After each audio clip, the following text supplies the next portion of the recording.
it humanizes Black women. It shows that we have flaws. We're human. We're imperfect. We're tea. We're gaggy. We're muggy. Oh, okay? tell 'em. The edges be laid. We're intelligent. We're courageous. We're brave. We're strong. We're vulnerable.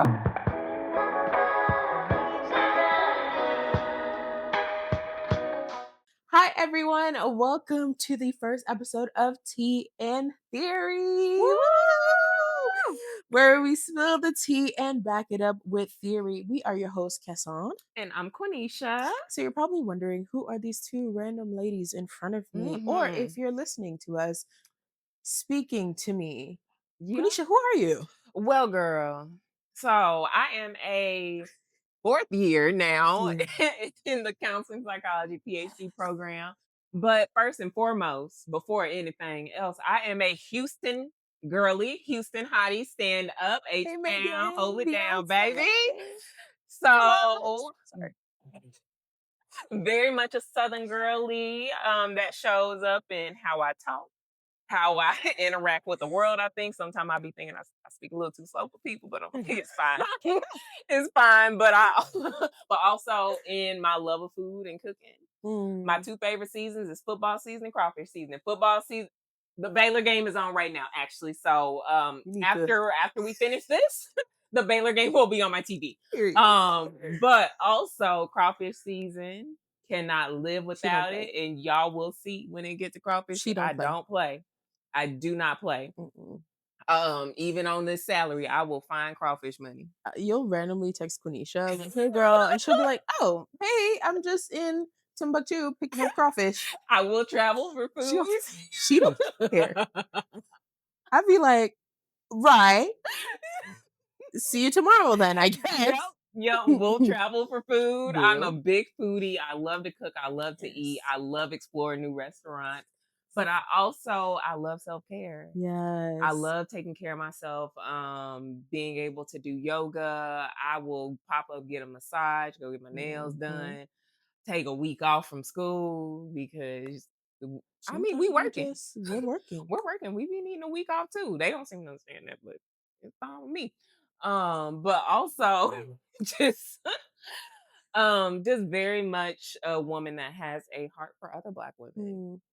I love Black women's wellness, and I love being able to give back to Black women because so many Black women are poured into me. Yeah. And it's important for me to be able to do the same for them. Yeah. So, Miss Casson, who are you, girl? Me?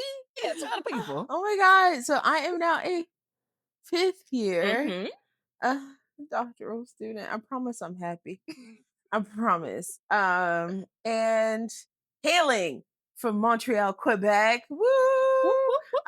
Raised in Miami, Florida, 305, period. And then I did undergrad at Spelman. So I also rep Atlanta, Georgia. I'm actually from all three places at the same time, and I mean that. I'm currently downloading my Dallas personality, so that's coming soon. I'm gonna get her to Houston, and we'll work on that. What? I'm sorry. Shout out to the DFW. the big. Is it Big D? Big D. And then I rep Denton too, so little D. I'm in the Big D and the little D. Yeah. But yes, Haitian. So I'm a Caribbean woman. I'm Haitian. Yeah, I love the work that I do as a psychology trainee, but I also love just being a person. I love music. I love trying new things. So I don't really have my hobby solidified like that. I just be doing stuff. In a zigzag motion. Okay, the matcha girls get it. I love matcha. I love making drinks. I love whether it's like, being a barista or being a bartender. I love doing that. I love doing fun things, like whatever is fun and engaging. I love connecting with people. And I love Black women. And I think that's a lot of the reason why we're both sitting here for Tea and Theory is like, I think it's really nice to be able to kind of gather all this knowledge. I think we have a lot of privilege kind of being in academia, being in grad school. And so being able to like share this wonderful knowledge and sometimes bleak knowledge. I ain't gonna lie to research.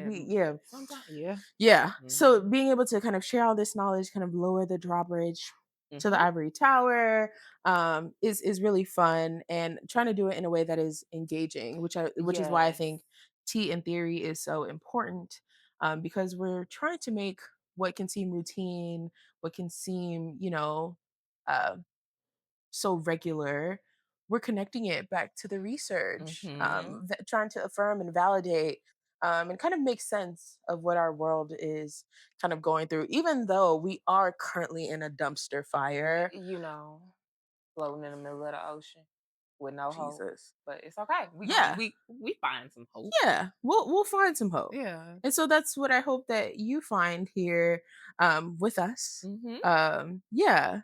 And so that's why I think tea in theory is important. What about you? So I think tea and theory is so important because, again, like you said, we're taking these Mm. everyday conversations that we're having Yeah. because you and I love our conversations. I Yeah. feel like they're like equally part like stimulating and kind of Messy. insane, kind Kind of of messy. yeah, yeah, yeah. So there's a nice little mix of Yes, and real. everything. We real, some real. I mean, Exactly. yeah, It's real. It's yeah, very real. And we have this ability and this knowledge to be able to kind of make sense of some stuff yeah. sometimes Weave it all together. that I think even in our everyday lives, like had we not been doing the research that we do, Mm. even trying to make sense of some things sometimes, it's just like, damn, what we What? Like, what what was that? what is this? What's going on? But at least we're able to kind of back it up a little bit more. Yeah. And I love us being able to do that. And it's something that I'm hoping we'll be able to kind of bring other people into. Hmm. Invite them onto this couch to sit with us and have these conversations and really like dive into it because Yeah. girl, life be life. Yeah. But I love being able to do that with you. Yeah. Yes. Same. I love the lifing with Yeah. you. Yes.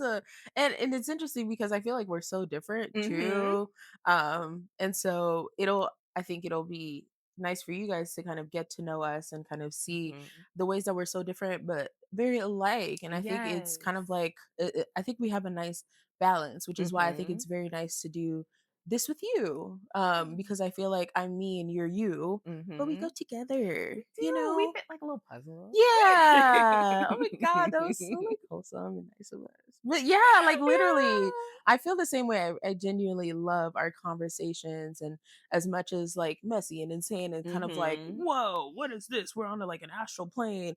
They're very real They and they're so are. validating and comforting. And I think like being able to do that together, but now Mhm. like kind of inviting other people into it to Yeah. kind of share in like our sisterhood and kind of our journey and our Mhm. learning to understand, Mhm.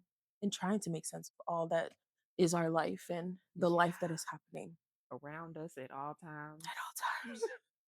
Yeah. But yeah. But yeah.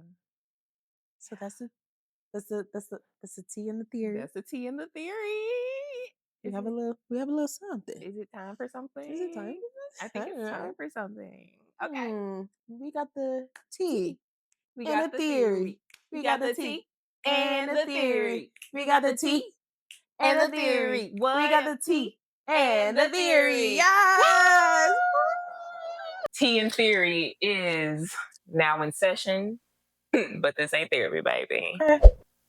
So we would like to start our uh, sessions Hmm. with just checking in with each other. Like, how are you doing, girl? Yes. Well, I've been pretty good. I have not done a lot. Mm, I've been resting, I've been taking my little day off seriously. yeah. So there was a lot of sitting on the couch, Yeah. watching some Degrassi, Nice. even though that is kind of stressful. I don't know why I watched that is to relax, but it was, it happened. Yeah. Made me some breakfast this morning. So, a nice Yes. slow morning. Sat on my balcony. The weather's getting a little bit cooler. Okay. And so I sat on my balcony and meditated this morning. I literally laid out there Nice. for a good hour. It was so nice. The breeze was perfect. Yeah. So I'm good. I'm feeling good. Everything is today has been a very settled day. Yeah. How are you? Well, No. had a bit of a, a hit a day. Okay. Had a lot of things going on. Mm-hmm. But otherwise, I'm here. I am Okay. present. If that, Okay. yes, if that captures it. Yes. I'm No, and we present. love present. We love present because even when we have a day, Yeah. sometimes we got to find a way to be present. Yeah. And I'm glad you're present here with me. Yeah, period. Yeah. I'm happy to be here. Happy to get this show on the road. Yes. Our next segment is going to be our icon of the week. Yes. So, our icon of the week is Miss Nicole Collier. So, if you don't know, if you haven't been keeping up with Texas politics, as I'm sure a lot of people have tried to tune us out, and I don't blame them. I was gonna say I'm here, and I literally slammed. Because laptop shut. protect your peace. But I am gonna give you a little bit, just a little bit, but just so that you can understand why she is our icon of the week. So, what has been happening in the month of August? So, starting at the beginning of August, a special session was called in the Texas Congress by our governor to what he said the session was called for was to put in a bill that would address the flooding that happened in Kerr County over the summer, which was really tragic. It was really bad. But what actually happened when they got there is the Republicans were trying to push a redistricting bill instead. And this was at the request of the president, who sent this down to other red states. So the Democrats decided, okay, no, we're not putting up with that. So they fled. They fled to blue states that offered them kind of a haven. While they were regrouping and stopping this vote. And so a lot of things happened between once they left. They were gone for about 2 weeks, and they the Republicans that remained were trying to get them arrested, send people to get them, and so it was a lot of drama. And so after the 2 weeks, eventually they came back. They come back, and when they get to the Capitol, to the Texas Capitol, they're told, if you want to be able to leave this building, you need to sign this permission slip. And from there, we'll assign an officer that will escort you everywhere to make sure that you come back for this vote. And Nicole Collier was the only one to not sign that permission slip. And so she stayed she stayed there that whole, I don't even remember how many days she was there. She was there for over 24 hours, I know. Slept there and everything. Because she refused to sign this permission slip, essentially saying that if I want to leave, I have to have this police escort. And after a while, other Democrats joined her, but she really became the face of this because she was the only one to outright actually refuse to sign it and never signed it. Some of the others had signed, then they ripped them up later.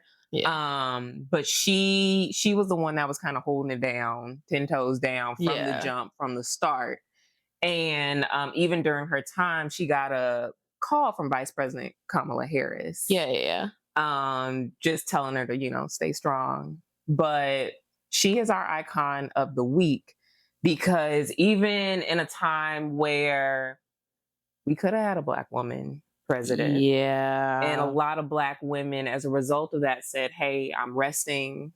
I'm taking my time. She still was there. She still was the one to really take a stand in that moment. And she really was taking a stand by herself. Icon.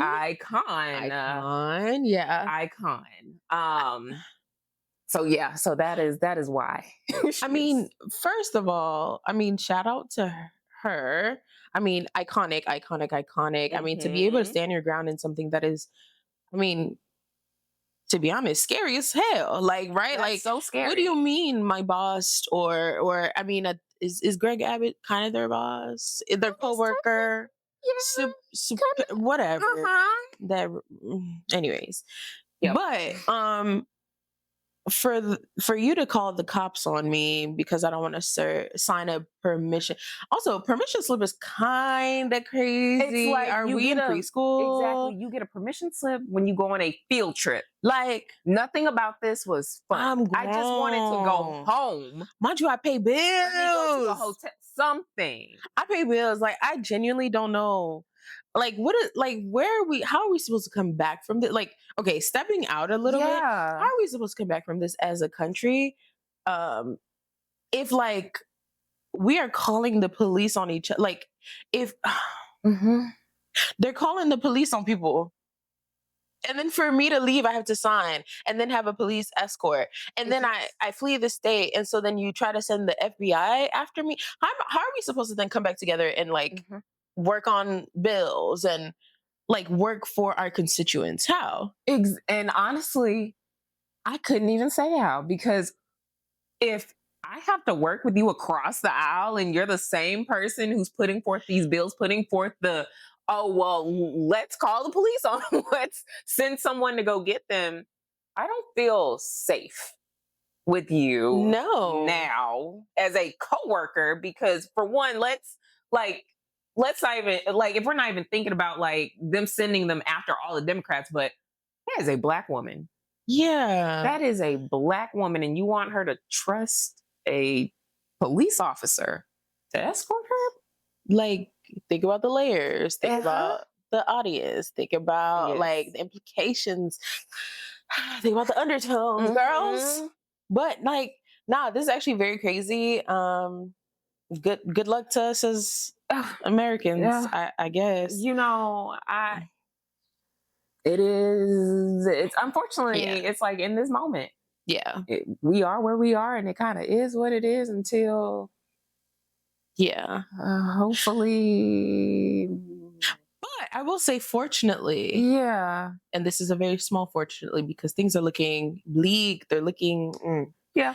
but like having women like her Uh-huh. take a stand, Mhm. and she took that stand on her own, and then inspired her peers to then come back and like kind of take a stand. I feel like it's inspiring and kind of give me just a little bit of hope A little bit about where we can go, Yeah. because there are people who are not taking it laying down. Mhm. And I think it's inspiring for her to take a stand because things are very scary. I mean, look at how Mhm. things are going on in Washington D.C. Yeah. Like, it's terrible, right? But the fact that she was able to take a stand, I think is inspiring and is iconic. Yeah, and just reflective of the type of people that we want to highlight on the show.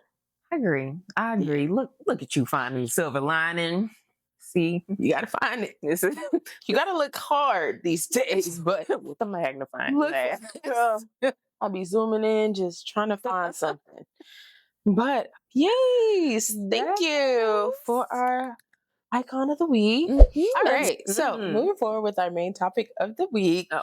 All right, so we'll be talking a little bit about, Black women in reality TV. What's been really hot, and if you don't know, you've been under a very nice rock. Scoot over, let me come in. Cats kick me out to the one. Like, child, I should have left you alone. Love Island, and the whirlwind that's been. But on a nice note, I think it was a good illustration of Black sisterhood and community with Olandria and Chelley, and I think that I saw like a Teen Vogue interview that they did together prior to recent developments and the reunions and this and that. Yes. by Ayana Ishmael, where Chelley and Olandria kind of talk about, their experience and being called Mhm. mean girls and things of that nature. And I think Ayana Ishmael, this is fantastic She ate work. that article. This is fantastic work. When we talk about the girls getting back into journalism, Girl. yeah, yeah, Mhm. yeah, please. The photographer, Patience Ogionuka, thank Ate those you, thank you. pictures. Everybody involved in this piece, mwah, y'all was Ate. on job.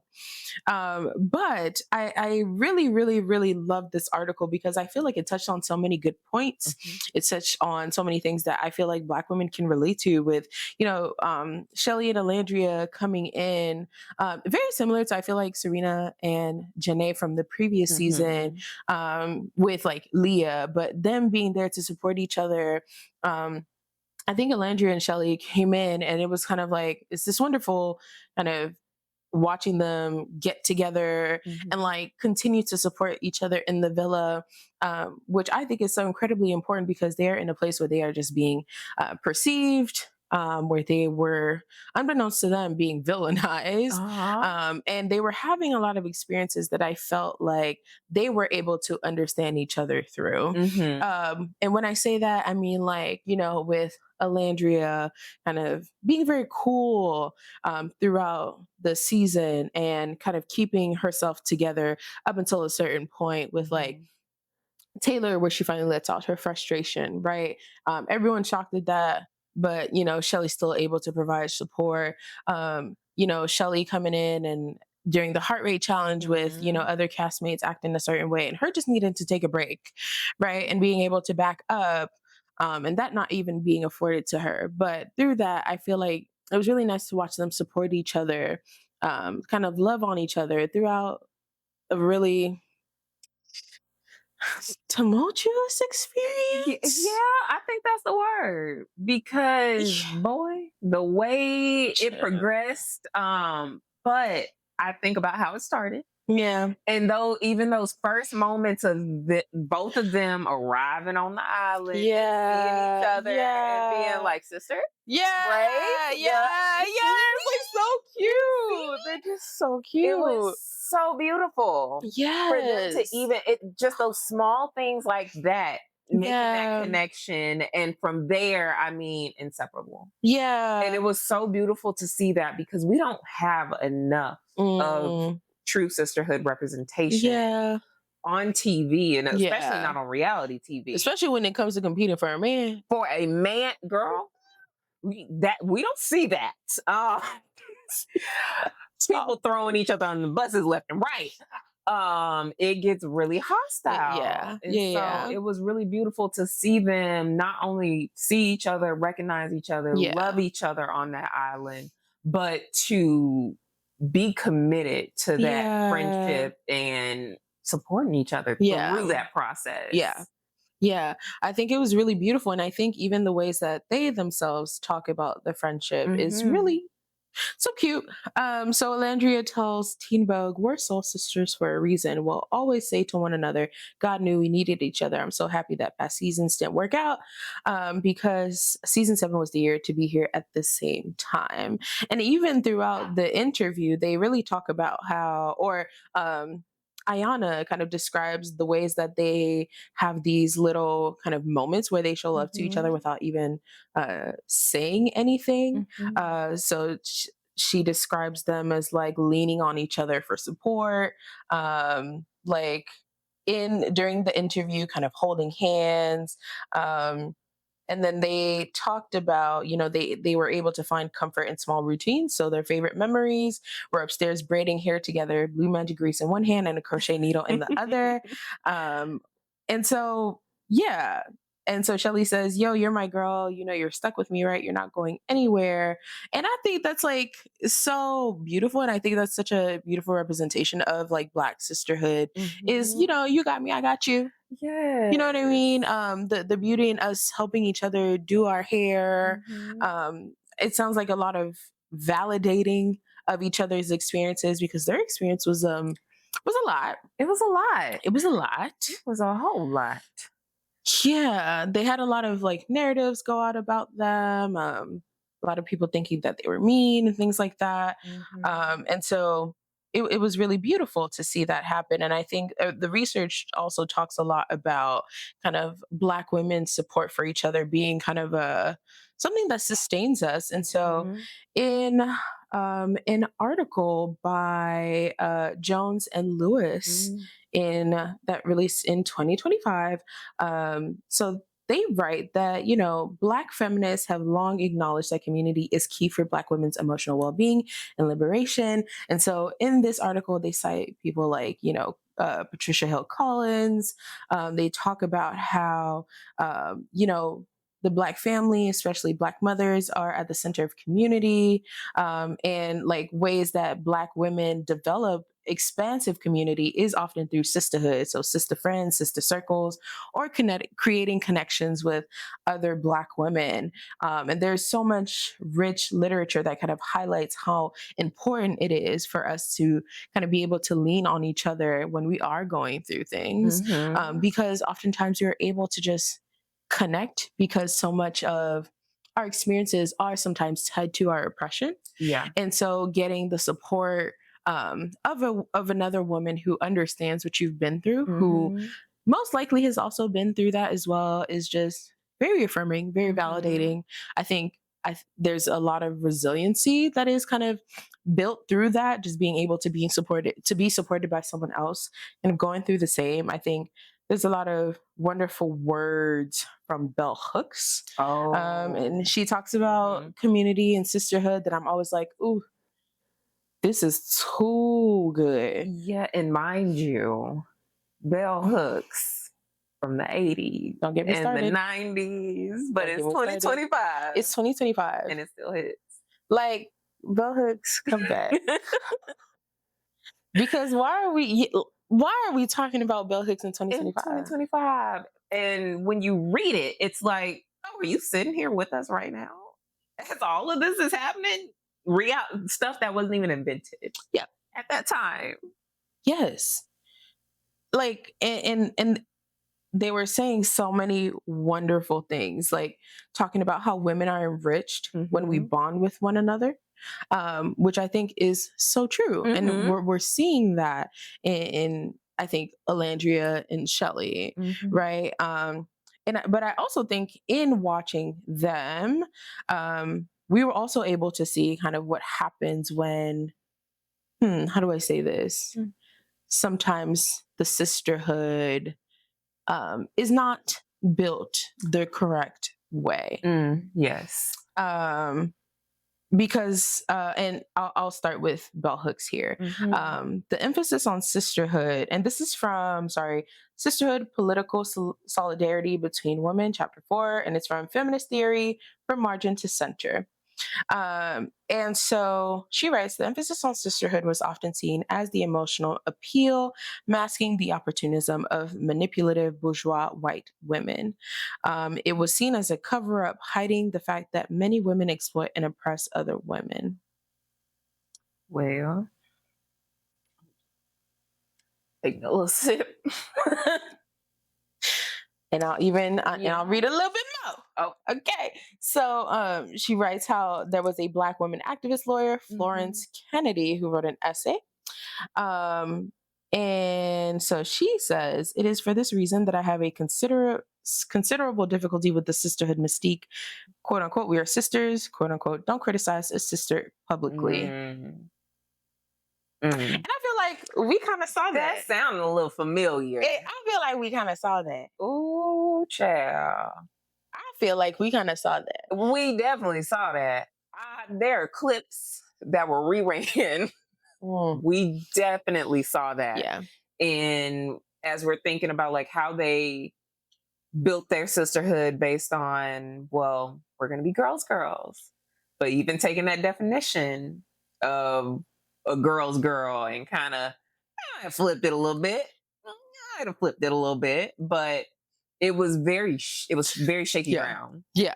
Which these friendships were built on. Yeah. And so as soon as, something real needed to happen, something maybe a little tougher, some of the tougher conversations, Yeah. some of the harder truths, needed to come out. That's where we saw some tears. Yeah. And we saw some hostility, Yeah. especially as it was coming towards Olandria and Chelley, Yeah. as they would finally express what they were experiencing and what they were Yeah. feeling.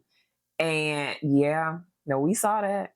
We can't Yeah. even say, baby. And I feel like watching it back, it was kind of like you were saying, there was a friendship that was built, or I'll say quote unquote friendship, that Mm-hmm. was attempted to be built too quick without actually building a foundation. Yeah. Right. And so, you know, with certain cast members kind of coming in and immediately saying, Yeah. we're girls, girls. This is a sisterhood. This friendship island, right? Mm-hmm. I think there was this false security that was created, and like when the things got tough, folks got going. Yeah. But at this point, it's been refreshing to see kind of that opposite to Olandria and Chelley, Mm-hmm. where we've been able to kind of see them go through, and I think they're kind of going through a rough patch right now. It's kind of, and that's a whole different Mm-hmm. conversation. But what we saw in the villa was them kind of being able to sustain each other Yeah. through something that didn't seem like the best experience. Mm-hmm. And I think that Bell Hooks does a good job talking about this as well, where she writes, women were wise to reject a false sisterhood based on shallow notions of bonding. We are mistaken if we allow distortions or the women who created them to lead us to devalue sisterhood. And I think that's what a lot of seeing how the girls interacted with Huda, Mm-hmm. I think that could tell people that sisterhood is not a real thing. Yeah. Sisterhood is not something that we should value. But it definitely is. Yeah. When it's built correctly. Exactly. And like you said, being able to see those two examples, I think was really important to be able to show, yes, sisterhood can exist. And you can build it on a firmer ground and not just, oh, we're all girls coming in and we're gonna look out for each other. Yeah. But something deeper of, okay, you and I have this shared connection and we genuinely want to be in this honest, authentic relationship. And I think that authenticity piece is, that's what the shakier friendship was definitely missing. And I'm also thinking about, I had a thought, oh my gosh, where to go? Catch it. I gotta trying to grab it up. I was thinking about just the importance of being able to again see those two examples, because I think about younger women. I was reading something earlier that talked about, or no, I was watching something earlier that talked about how tween media has just disappeared. And now, instead of them watching things like That's So Raven, The Proud Family, apparently they're watching stuff like Love Island. I was like, oh, and baddies. Stop. It's like, why? We don't have they don't have what we had growing up. You don't gotta and keep so where do you find sisterhood when you're watching these reality shows? You're not seeing how to build sisterhood, how to build community, how to really make solid friends and be able to tell the difference, because everybody's turning on everybody every 2 seconds. Somebody's fighting and it's like that concerns me. I don't know, I'm about to get on my soapbox. That concerns me, because I'm like, because it's so important, especially for young Black girls and for Black women. Like you said, community is so central to how we sustain ourselves. And so for this to be their example, I'm glad they had Chelley and Olandria to be able to see how they went about it, how they interacted with each other, and how they supported each other when things were hard, or if somebody was coming for them, how they backed each other up and was able to say like, oh, wait, like, hold up. This isn't how I experienced this. And that can be so important. Yeah, and even the whole thing with like Huda being upset and like Alandria connect communicating for Chelley, Mhm. like just let her have a break. You know, she's not like she doesn't hate you. Let her take a beat. Like, you know Mhm. what I mean? So even having someone who stands up for you in that way Mhm. um must be so helpful. And it makes me think about Love Island UK, which I don't think Mhm. you've watched. Mm-mm. But so I know on our side of the pond, Chelley and Alandria came in together. On their side, Mhm. they lit in one black woman at a time. Oh, especially this year, I was kind of shocked. I was like, oh, it was literally like a rotating, like a revolving door. One would come in, the other would leave. Oh, Like they would get like they would see each other, and then the other one would be dragged out by the back of her shirt. I would feel Like, so alone. I girl, would feel so it alone. it was insane. And so there's like this whole there was this couple, Dijon and Meg. Mhm. So Meg is a white woman, Dijon is a black man. And so at the time, one of the OGs was a Lima. Gorgeous doll. Gorgeous doll. And so she's the one black woman there. And so they have this bombshell come in, Militia, gorgeous girl. And as you can tell, I stand black women. And so she comes in and she's going after Dijon. Uh-huh. And so they're talking. And so, Meg is kind of, she's like, get off my man, but she's my man, my man. Oh, she's boring. Oh, they're boring. They're boring. Da, da, da. And so they get into an argument, Militia and Meg. And so they're shouting at each other across the villa. Militia leaves upset. The one person who comes to check on her is Alima. Okay. The one person who comes to her defense, mind you, she just got there, is Alima, Uh-huh. right? And so we see the value in Black sisterhood, even when it's not, I think, necessarily like, what is the word, like grounded, Mhm. right? Like they hadn't known each other for long, but her even just being able to stand up for her and like be the only person who saw to even think to do that, I think speaks volumes, right? And so she's the one person who goes, I don't think that you should be engaging with this girl like that. Let her talk to your man. That's the whole point. That's the whole point. That's why she came in. Da, da, da. So she's the one person who stands up for her, and I think that illustrates how Black sisterhood is so necessary. Having a Black woman who will see you and validate you and support you. And it doesn't even have to be like, oh, now we're besties. Mhm.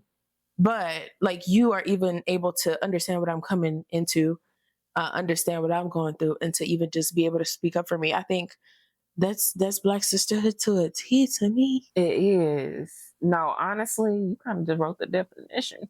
I mean, hey, It's to, to, cite a system. to, you know, But no, really, that very much is what it is of mm, being able to see another Black woman and say, I'm here with you. mm-hmm. We may not know each other. We may not have the closest relationship. We may Yeah, not know what each other has been through, but knowing who you are and what world we're existing mm-hmm. in, Yeah, we have a connection. yeah, And I think there's something so powerful yeah, when we can recognize that as Black yeah, women of we both have this connection. We may not know each other yet, but yeah, we see it in our everyday lives when you are, maybe you're in an all white space and you see another Black woman and y'all both kind of look at each other like, hey yeah, girl, yeah, hey girl.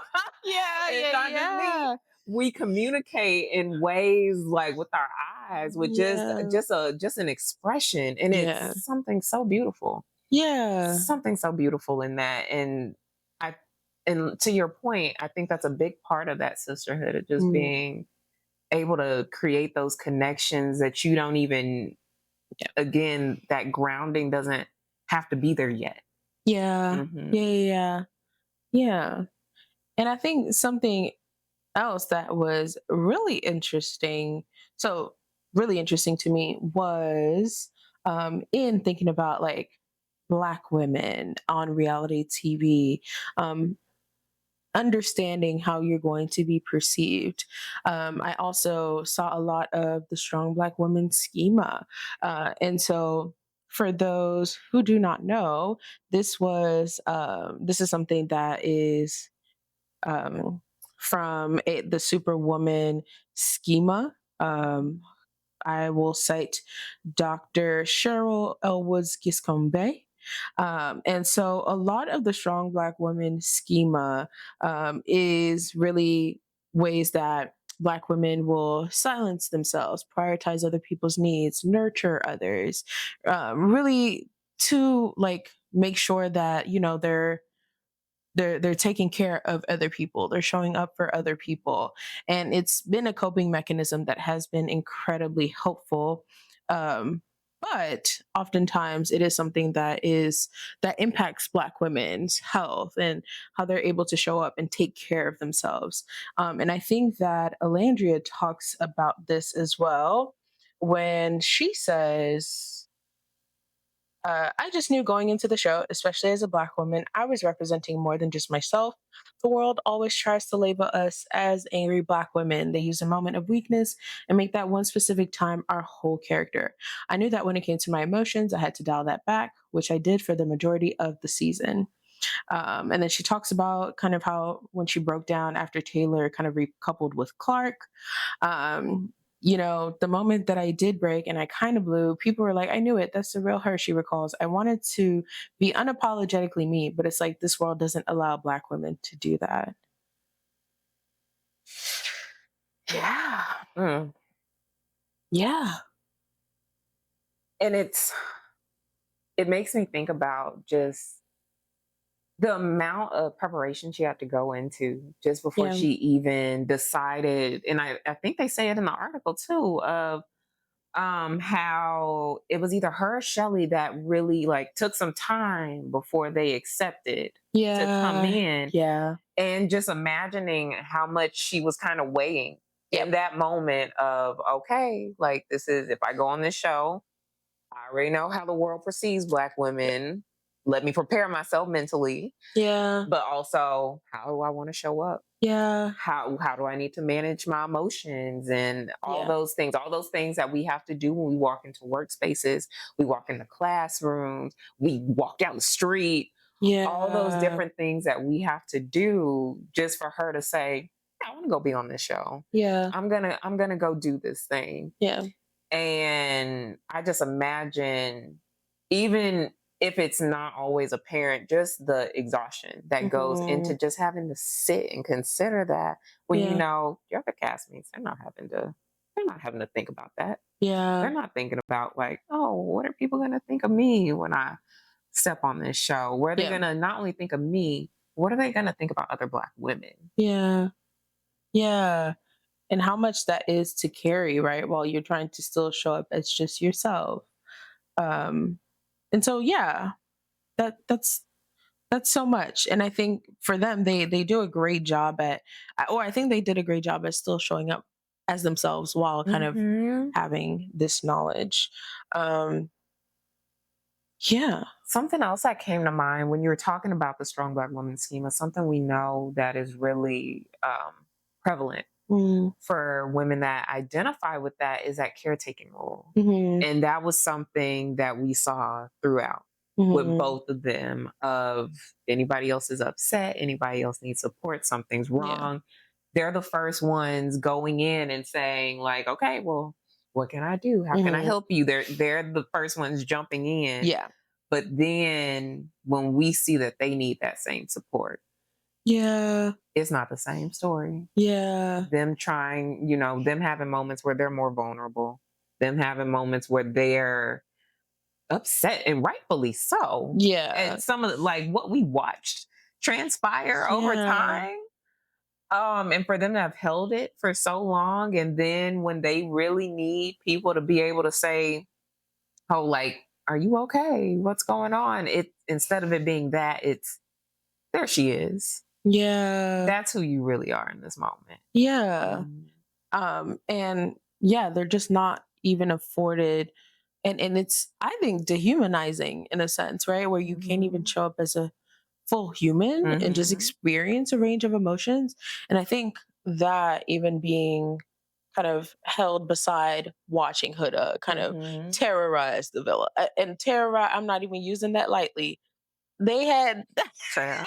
that one time where they were like scared for Iris. Like they had to bust in and be like, "What's going on?" Because everybody's Mhm. scared for Iris.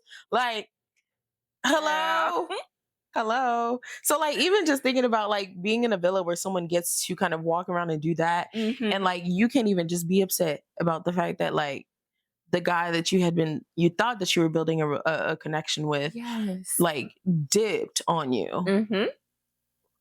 Yep. Yep. Like what? Yeah. Yeah. And I think another part of that is, and so I'm going to go back and actually Yes. correctly break down the strong black woman schema, Yes. Take us and I'm gonna back. read it, and I'm gonna read it because I was like, hold on now. I'm going off top of my brain, but hold on, let me read y'all the tea. So Mhm. so the strong black woman is a modern controlling image, right? And so it's a controlling image in the fact that it started out as kind of this stereotype, the Mhm. superwoman stereotype, because of all of the oppression that black women have been facing. Um, that they just had to be the person who just does it all. I mean, even going back thinking about like the war on drugs and like they're sending all the black men away. So who's left to kind of take it all on? It's the black That's the women. black woman. And so the stereotype, right, then became a schema in that a lot of black women then internalized that image because it was helpful.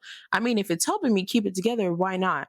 And so the strong black woman schema, or the superwoman schema, coined by Woods Giscombe in 2010, is really characterized by a black woman who is emotionally strong, independent, and self-sacrificial. And kind of getting into what you were talking about is that despite it being very helpful and it helped black women kind of prevail and survive, um, it also was it's impactful. It impacts black women's health. So when we're thinking about like the self-silencing, when do you ask for help? When do you take a break? Mhm. Right? When do you share that you can't do this thing? Right? Oftentimes we do not. And so we see that in kind of the increase in blood pressure, diabetes, and the links to like Yeah. mental health, right? So depression, anxiety, and things like that.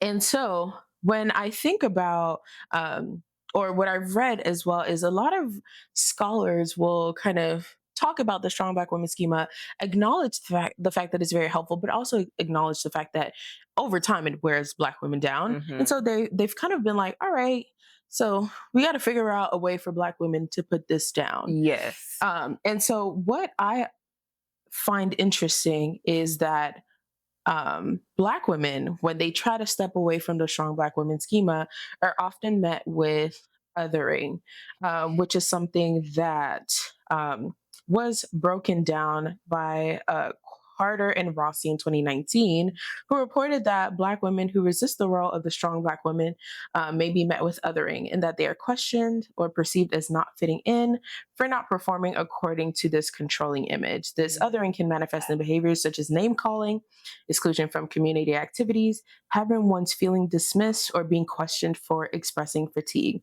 And so I'm thinking back to when like Olandria finally kind of shared her frustration and disappointment at Mhm. Taylor, right? And people kind of name calling her, villainizing her for that. I'm thinking about Chelley just needing a break, right? Mhm. And her being villainized for that. Her being someone who is now, and I think I see it in other shows as well. So thinking about Megan Thee Stallion's documentary, Yes. which was fantastic. Absolutely Um, fantastic. but her just even talking about, and we watched through the documentary where she's navigating kind of everything with Tory Lanez. Glad you're in jail, diva. Tory Lanez and trying to kind of maintain and kind of sustain herself. Mhm. But like, I felt like watching the documentary, I was kind of like, Megan needs to sit down. Yeah. Like, Megan needs a break. And everyone around her was like, You got it. keep going, girl. Yep. Do your show. Mhm. Quickly. Quickly. No, literally Quickly. quickly. And like me, as like a viewer, as a black woman, I was like, Mhm. this is not, Yeah. this is not. And so, and I think what's interesting was not only were like people outside of like the Black community telling her to keep going. People within the Black community were telling her to keep going. I think one of the scenes that I remember the most was when she was like her breaking point, right? And she's at practice with Lorianne Gibson. And she's telling her like, I literally can't, I can't do this. And Lorianne's like, get up, girl. We've got this. Get up. Get your ass up. Da da da da da. Yep. And I remember being like, yeah, like this is what we know. And so we try to, in that, I think in Black sisterhood as well, right? Yeah. We tell each other to keep fucking pushing because that's all we sometimes got is to keep going, right? We pride ourselves in being resilient. And so I was just kind of like, yeah, like where is the world ready for Black women to put the mask down, to stop being strong Black women? And that's a big question. Is the world ready? Because we have to take it even a step further. Are Black women ready? Because I think about what you just said. How can we, like Black women who have been performing in the strong Black woman schema, who are used to showing up as being resilient, how can they even give the advice to sit down and slow down and stop if they've never heard it themselves? If there's never been an example for them of it's okay to sit down, slow down, take a pause, take a moment, stop. If they haven't seen it, if they haven't heard it, how can we even show up for each other and provide that example and provide that support to do it? A lot of times, we give what we know. And we give what we've already kind of been gifted. And so it's like, if you never received that gift, to say, it's okay. You can rest, baby. You can take a moment. If you haven't gotten that, it's like, how do you begin to get bestow it upon exactly else. If you don't have it, right? And I think what we are seeing though is a very positive shift in the strong Black woman schema, in that younger generations are now starting to redefine it. They're starting to redefine what strength means to them, what they want being a strong Black woman to look like for them. And shout out to Dr. Jones. And I believe that was, we gonna find it. We're finding it. And yes, it does take that long, but it's okay. Yes, it does take that long to find it. It does. But I'll talk about it while we find it. But shout out to Dr. Jones. And when they were interviewing people to learn about, like, okay, well, what do you want strong Black woman to look like for you? What does that look like for you? How do you want to redefine this? They were talking about vulnerability. Finding strength in being able to be vulnerable, finding strength in being able to slow down, not push themselves, not overwork themselves, not have to be everyone for everybody. And I think that is so strong, because being vulnerable can be really hard. Relying on others is really hard. Takes strength. It takes so much strength, and it's so undervalued and underappreciated in how much strength it can take. So I feel really good about the direction we're going in. I do wish we could push it a little bit faster, but But how, we I want everybody to experience, but I recognize that change does take time. I mean, it's been years and people that this is how we've been operating. For years and years and years. And it takes time for us to be able to accept that change. And what we have to be okay with is that others may not. They may not get there. They may push back. And that's going for your family, your friends, when you decide to redefine strength and show strength in a different way. There is, and I think it's important to talk about it, there is that real pushback. It's not an easy process. And to that point, I think about this other reality show, Ready to Love, in season 5. And so there was this love triangle between Dakia, Clifton, who is the man, Uh-huh. and the woman that he ultimately picks, which is Joy. Okay. And so as you're watching the season, I don't know how I started watching that show, to be honest. Shout out on network, I guess. But actually not shout out. Well, I'll take that back, honey. Send us that check. No, I'm kidding. But in that so as we're watching it progress, he's kind of dating both women. And despite us as viewers seeing that it looks like he likes Joy a lot more, he's still Yeah. entertaining Dakia. So you're kind of like, okay. And so for Dakia, she's like really excited. She's really into him. Yeah. And so there's a certain point near the end of the like near the finale where they have to pick one person. He finally tells her like, oh, I think I'm going to go with Joy. And for her, Dakia is like very understanding. She's like, man, I could tell this because like they were like away at a cabin or something, and she's watching them kind of engaged. She's like, I'm getting the hint, but he also hasn't told me. Yeah. So he finally tells her, and she breaks down and she cries in his arms. And it was very beautiful because she was kind of reaffirming her strength by saying, you know, I'm strong, but this was hurtful. Yeah. And so I'm watching it and I'm like, yes, like we should see this more. Black women do cry and it's a normal part of life. And then we get to the reunion. And so Clifton and Joy are now together. Dakia's there, she's fine. And so they kind of talk about the moment where he kind of breaks things off. And Joy uses that as a time to belittle Dakia, right? She kind of makes fun of the fact that she was crying. But I will say I respect Dakia so much because she held her own. She was like, and I did cry. And it did hurt. Look. And what? And what? And I'm still here. And what? Clock. And I was like, word diva. And so I thought that was very tea. But I think it kind of goes back to what Carter and Rossi found was like, we don't know what to do when people don't want to be the strong Black woman, or not that they don't want to be the strong Black woman, but they redefine it for themselves. Yeah, they don't show up how we're expecting them to. Mm-hmm. And it feels so different. But like, why are we making fun of a Black woman kind of crying or being upset or being hurt when that's been used against you? Girl, clock it. Clock it. Child. And also citing the redefining article. So it's in their own words, the meaning of the strong Black woman schema among Black U.S. college women. I promise I can read. And that's by Jones, Harris, and Reynolds in 2020. Shout out. Yes. But yeah, so I think that watching Black women be on reality TV, I think there's not a beautiful, but it is kind of beautiful in a poetic, artistic, wow, I can't believe I'm experiencing life kind of way. There's like this double-edged sword kind of. Yes. Of like Black community and what it can look like. Like sisterhood and sometimes how it hurts, but sometimes how it heals. Exactly. There's multitudes to it. And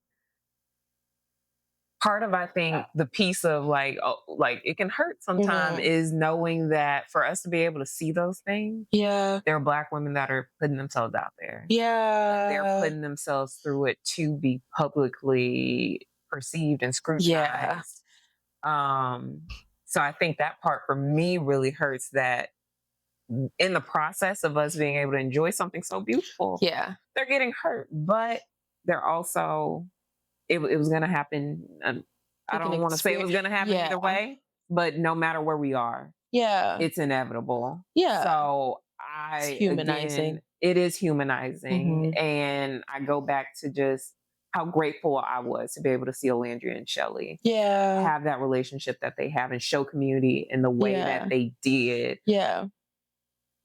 Even in spite of everything, the hurricane that was happening around there. Hurricane is the word. That is the word, because baby, they is in there just trying to stay alive. Just wind whipping, rain just on, and there's lightning happening, and they're just like,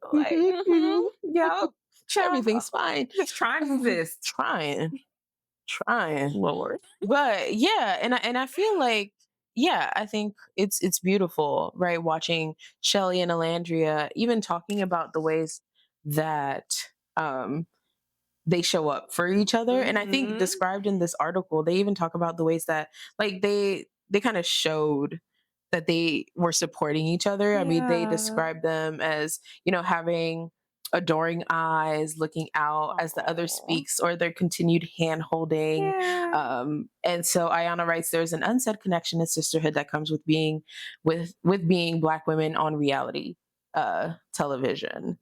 I mean, yeah, amidst their continued laugh and clacky hand gestures during the interview, Olandria says with a full smile, "My girl, we are in it for the long haul. Lord, please let it be true, especially with all the mess going on." Oh my God. Anyways, Yeah. I'm literally trying to like skip over that because sisterhood.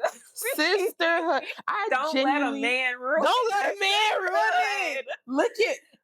Imagine that I'm grabbing your shoulders. Don't let him do not it. let that man ruin that for you. Child. Please.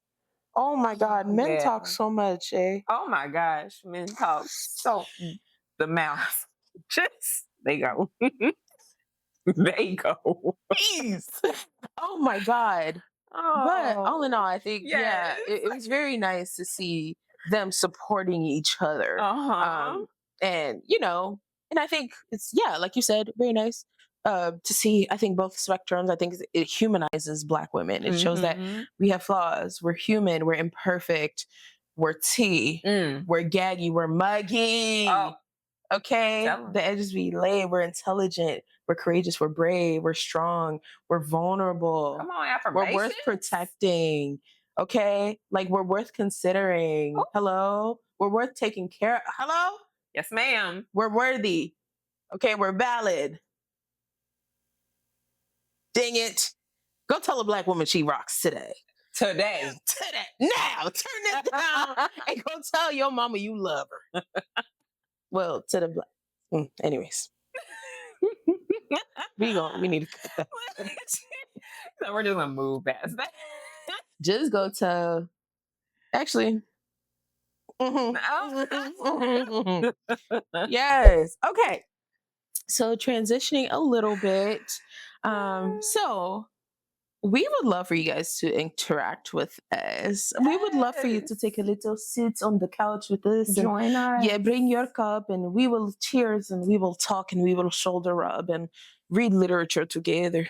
I don't even know what accent was. I don't have a me neither.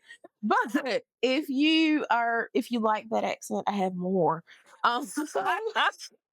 We would love to interact with you. So follow us on all our socials at Tea and Theory Podcast. You can email us if you have comments, questions, concerns. If you love us, if you hate us, you can keep that one to yourself. Yeah. But if you love us, you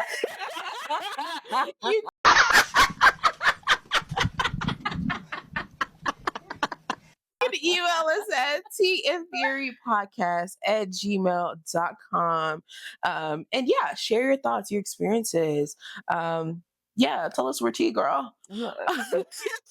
Support Black women. If you can even email us if you were like interested in helping us pay for tuition. You know, we are students. Been in this for the long haul. And luckily, we can't get off the train. The train has left. It is I can't left. even see the station. I look back and I'm like, there's no station back there. We're on, like, there's nothing on the side of us. No. We cannot exit left or right. You can't even tuck and roll. We're here. Yeah, so we're just gonna get to the. So yeah, help us. Yeah, Lord. Yeah. But all of that to say, if you have any comments, questions, or concerns, hit us up. And so we'll be wrapping us up today. And so how we would love to wrap up our sessions, our episodes, is with Quenisha. Yes. And her mindfulness, her wonderfulness. So I'll pass that off to you, Diva. Thank you. So, as I mentioned earlier, I am a yogi. I don't think I actually mentioned I'm a yoga teacher. So I think I forgot that part. But now you know. Yes. So I'm going to lead us in a little mindfulness meditation. And why we do this is because often Black women don't get opportunities to just stop, sit down, rest, anything during their day. Or have anybody really, even when we ask each other how we're doing, a lot of times Black women aren't getting that, and people actually want to hear about how you're doing. So we want to be really intentional in connecting with you. And I want to invite you to, if you are comfortable, close your eyes. Maybe you find a space to lay down. Maybe you put your feet flat on the floor and just sit straight up. If you're not comfortable with closing your eyes, then it's okay to just let your eyes just slowly drift and fall. They don't have to close completely. But I'll invite you to begin to take a few deep breaths, breathing deep into your diaphragm, allowing your tummy to fully expand, taking some slow, deep breaths in and out at your own pace. And while you're breathing, just allow yourself to let go, relax, and be present. As Black women, we often find ourselves moving at the speed of light, always busy, always caring for someone, always on the go. However, you deserve moments to sit, be present, rest, and just be. Be a person, be a Black woman, to be loved, to be light, to be at peace.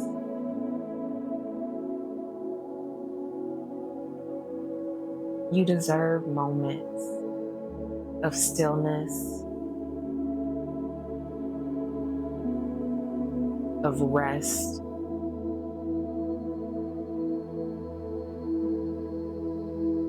as you're taking your deep breaths in and out. Just allow yourself to settle in and just be here in the moment. If your mind begins to drift, that's okay. Just come back to this moment, because this is that. It is your moment.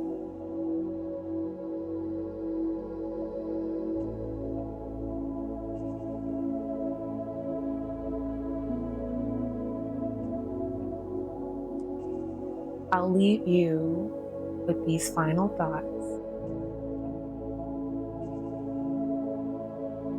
And you can repeat them silently to yourself or out loud if you choose in your home. But I deserve rest. I deserve peace. I deserve to just be.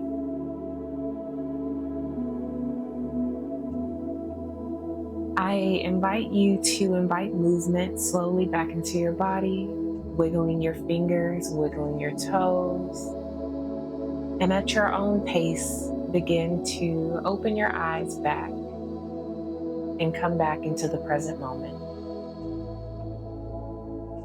We thank you for joining us here at Tea and Theory for our first episode. And we are so excited to have you join us here on the couch every other Monday. Come take your seat with us, and we will see you next time. Bye!